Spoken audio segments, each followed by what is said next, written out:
ग्रंथराज ज्ञानेश्वरीतील आहे. ओळीवर बोलण्यापूर्वी थोडासा परिहार देणं अत्यंत गरजेचं असतं. प्रत्येक वर्षामध्ये 12 पौर्णिमा येतात, पण ह्या पौर्णिमेला काही विशेष अशा प्रकारचं महत्त्व आहे. काय महत्त्व आहे या पौर्णिमेला? आपलं जीवन इकडे तिकडे भरकटत असताना आपलं जीवन सन्मार्गाला जे लावतात ते असणारे आपल्या जीवनातले गुरु, आणि त्यांचं या पौर्णिमेला पूजन केले जाते. आपल्या ठिकाणी एकच मुनी आहे ज्यांचं पूजन करायचं ते आपल्यामध्ये आज नाही. आपले गुरु भाग्य मानावं लागेल की आपल्याला त्यांच्या फोटोचं पूजन करावं लागेल. पण काही का असणार त्या रूपाने ते आपल्या हृदयामध्ये आहेत. म्हणून या मंडळाने हा कार्यक्रम नियोजित केलेला आहे.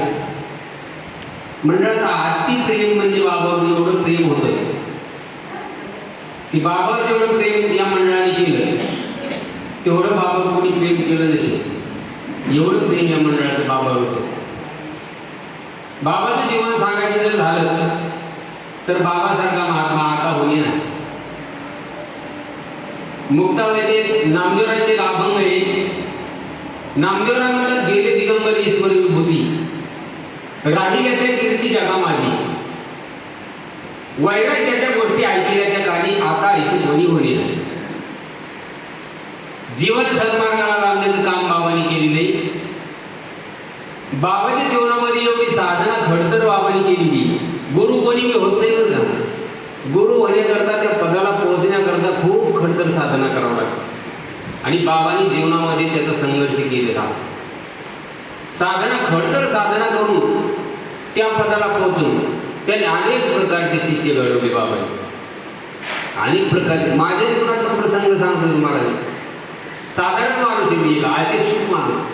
अहो, शिकणाऱ्या माणसाला कोणी शिकेल, पण अशिक्षित माणसाला शिकवणं हे फार मोठं कठीण काम असतं. शिकलेल्या माणसाला कोणी शिकलो, पण अशिक्षित माणूस सन्मार्गाला लावणे हे कठीण काम असतं. कठीणातलं कठीण काम बाबाला दिले. मग बाबाच्या जीवनात अनेक प्रकारच्या साधना बाबांनी केलेले, आणि त्याच अनुषंगाने त्यांची एक आठवण आपल्या हृदयात कायम येवत राहील म्हणून या मंडळाने हा कार्यक्रम राबवलेला आहे. आणि या ठिकाणी गुरे महाराजांनी मला एक प्रवचनाची सेवा दिली. गुरे महाराजांना फोन केला, म्हणजे ओळखलं का महाराज? मी एवढा आवाज काही ओळखीत नाही आणि नंबर काही तुमचा फेक नाही, कोण बोलतात मला काय माहीत नाही. म्हणजे मी घोले बोलतो. म्हणजे ठीक आहे, उद्या तुम्हाला प्रवचन करायचं. म्हणजे ठीक आहे.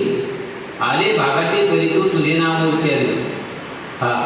त्याप्रमाणे मी या ठिकाणी आलो, आणि आपल्याला एक पाऊण तासामध्ये सेवा ओळखायची. 6 बरोबर सेवा ओळखणार.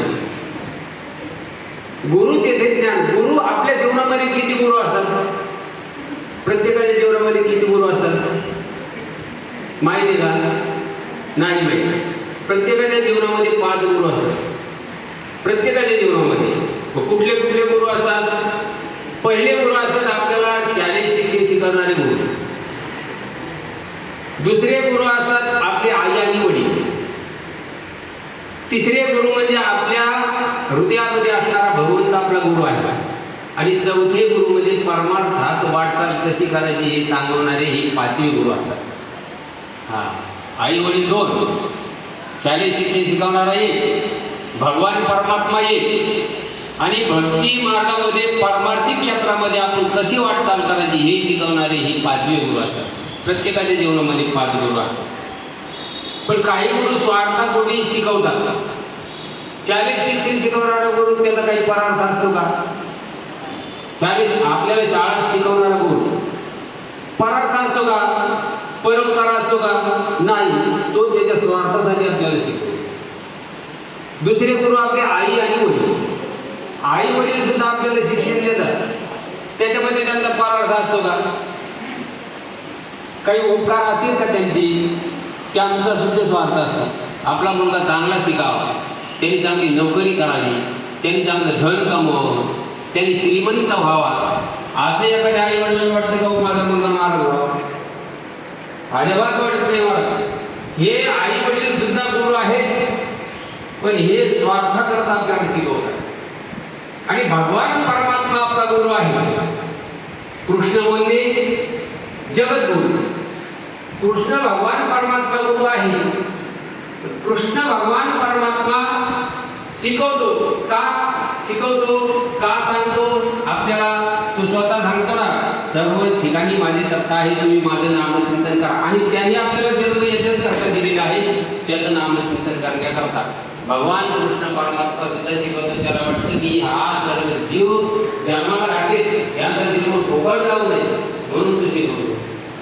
पण शेवटचे जे गुरु आपल्या जीवनामध्ये आहेत ना, ते आपल्याला काय काय शिकवतात महाराज. ज्ञानेश्वरीमध्ये त्याचं गोड उदाहरण दिलेले. भावी ज्ञानोबराचे अनेक प्रकारचे दृष्टांत ज्ञानेश्वरीमध्ये आहेत. ज्ञानोबरा म्हणतात आईतापासून काढली. ज्ञानोबरा म्हणतात जे गुरु आहेत ना, ते आईतापासून काढतात.